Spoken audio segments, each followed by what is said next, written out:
રાજ્યભરમાં આજે સ્થાનિક સ્વરાજ્યની ચૂંટણી યોજાઈ રહી છે ત્યારે વડોદરા તાલુકા પંચાયતમાં નંદેશ્રી અને કોયલી બેઠક ઉપરથી પેટા ચૂંટણીમાં આજે મતદારો મતદાન કરી રહ્યા છે।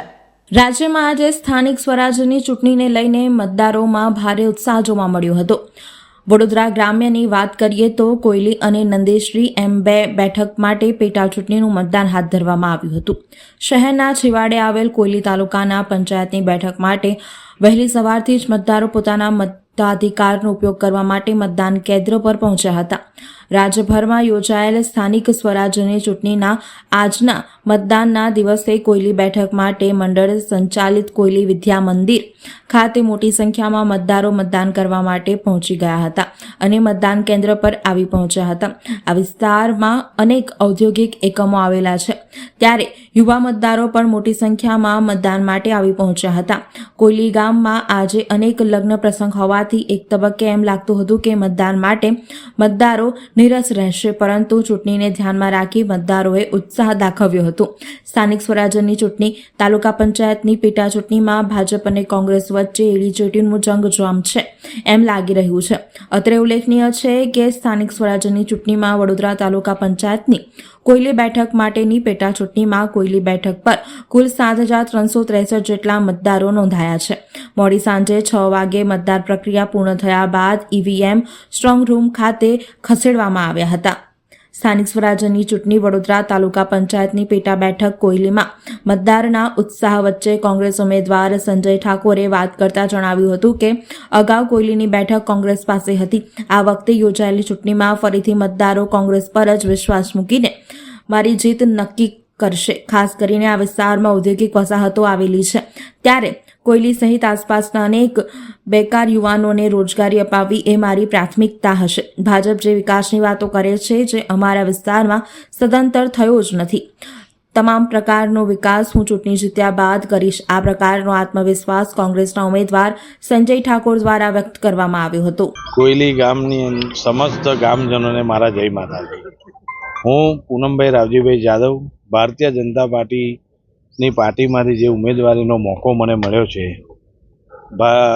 ભારત દેશની અંદર જેમ આપણા વડાપ્રધાન નરેન્દ્ર મોદીજી સાહેબે જે વિકાસની સફળ કર્યું છે, વિકાસથી ભારત દેશને આગળ લઈ ગયા છે, તેમજ ગુજરાતના મુખ્યમંત્રીજી ભૂપેન્દ્રસિંહ પટેલજી સાહેબ તેમને પણ ગુજરાતના વિકાસની અંદર જે ગતિ વધારી છે અને તેથી તેમજ વાઘોડિયા 136 વાઘોડિયા વિધાનસભાના ધારાસભ્ય જે અમારા ઉત્સાહ અને લીડર યુવા ધારાસભ્ય ધર્મેન્દ્રસિંહજી વાઘેલાજીએ જે અમારા કોયલી ગામની અંદર જે વિકાસના કામો આપ્યા છે તે તેમનો પણ સતત અમારી ઉમેદવારી મેં કરી ત્યારથી મારો સતત સંપર્ક મેં રહેલા છે અને સતત એમનો પણ કોયલી ગામ ઉપર એટલો પ્રેમ છે અને કોયલી ગામજનોનો એટલો જ ઉત્સાહ છે।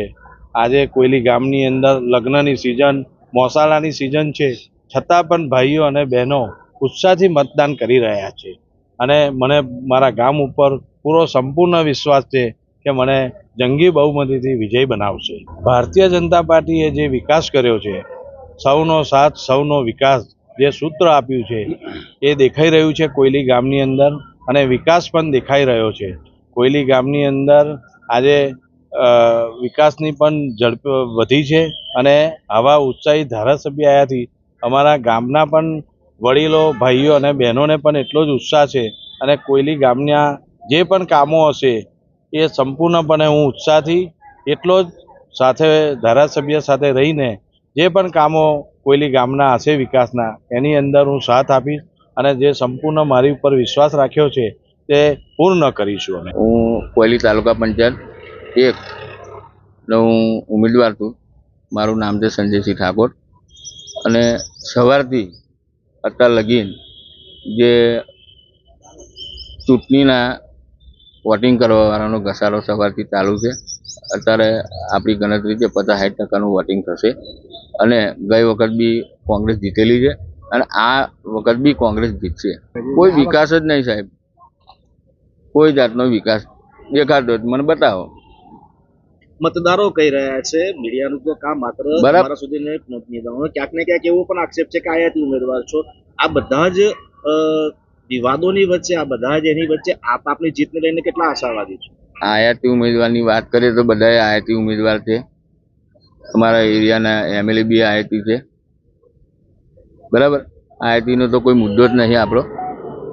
પબ્લિક આપણને ચાહશે અને ચાહશે, અને આપણી જીત પાકી જ છે. જનતા કોંગ્રેસ જ માગી રહી છે, બે ફિકર કોંગ્રેસ માગી રહી છે.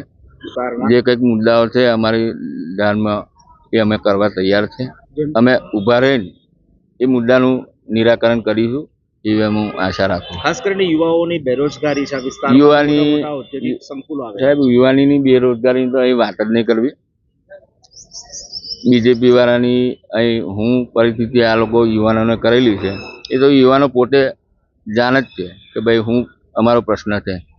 કોંગ્રેસે જે વખત કોંગ્રેસનું રાજ હતું અમારા તાલુકા પંચાયતનું, તે વખત કોઈ છોકરા ઘેર હતા નહીં. બધાને રોજીરોટી નોકરી બોકરી મળી રહેતી હતી. આ ભાજપની સરકારમાં બધા અત્યારે તમને બતાવું કે 75% છોકરાઓ ઘેર છે. ચાલો કે લાગ્યા હોય નોકરી પર તો એમને 1 મહિનો બીજા મહિને તો ઘેર હોય. આપણી પ્રાથમિકતા હા, બેરોજગાર. મારી મેન મુદ્દો મારો પ્રશ્ન એક જ છે. મારા યુવાનો જે કોયલીના જે બેરોજગાર છે એમને રોજગાર આપવાનું મારું